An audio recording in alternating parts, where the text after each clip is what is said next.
Behind me is the Spirit R, one of 1,500 examples, and it is the last hurrah, the final build of the legendary Mazda FD RX-7. This car is an icon of the JDM scene and very sought after. So obviously, if you want to get the best one, usually you go for the final one. So let's take a look at what makes it just that little bit more unique and special. So the Spirit R is based on the Series 8 FD RX-7, which has the daytime running lights in the front as well as the pop-up headlights, but the Spirit R gets a revised front bumper and lip. This color is unique to the Spirit R, but visually you can tell it apart by the forged BBS alloy wheels. You also have the Spirit R badging, and down the back you have an adjustable wing blade on the rear wing. Mechanically, the Spirit R really only differs by having the Bilstein suspension. The 13B turbo engine has obviously evolved over time from Series 6, 7 to 8.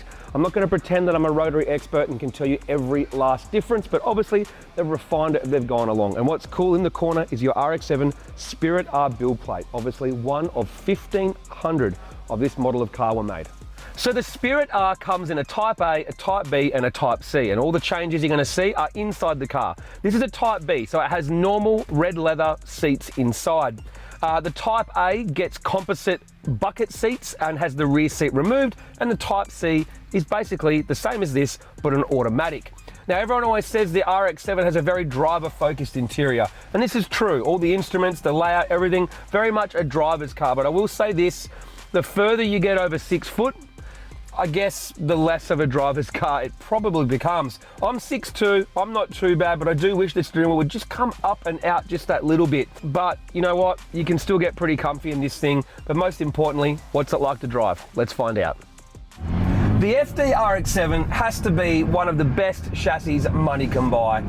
It's always been revered as a driver's car, and there is good reason for it. The thing, yeah, the chassis is exceptional, and you know what? It has the race results to back that up as well. Everything from Bathurst endurance races to time attack, sports sedans, and anything in between, the FD RX-7 is a proven car. There's nowhere in Sydney that I can take this car where I could drive it anywhere near its full potential and really do the car justice. So what I will do is cut to some footage of an FD RX-7 that still uses factory suspension arms but rose jointed with aftermarket coilovers and brakes, and obviously runs on slicks. Does have a triple rotor though, and that's Drew's Direct Clutch Services RX-7 that I got to have a drive of. That thing is a weapon. So cue that RX-7.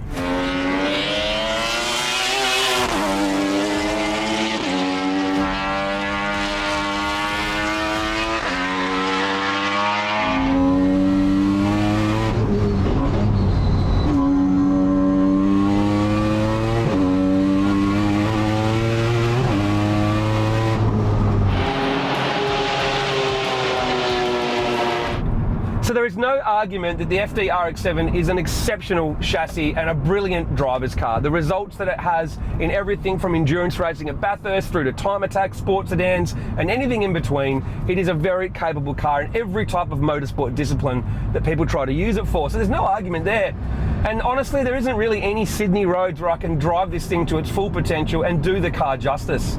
So let's just talk more about what's it like to drive as a street car.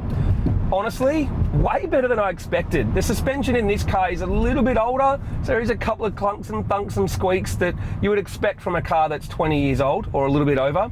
But overall, like, visibility is actually fantastic in the RX-7, out the front and out the back. The seats are more comfortable than they look. They hold you in better than I thought.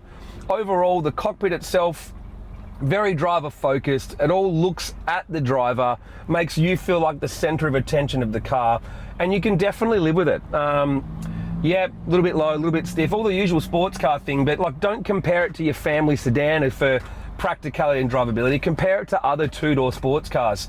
Is it any less practical or usable or drivable than things of the same era, like a Porsche, you know, 996 into the 997s, what about 34 GTR, etc. This thing is just as good to drive as any of those cars as street cars, and just as livable. So overall, the dream of an RX-7 is certainly a valid one, that's for sure.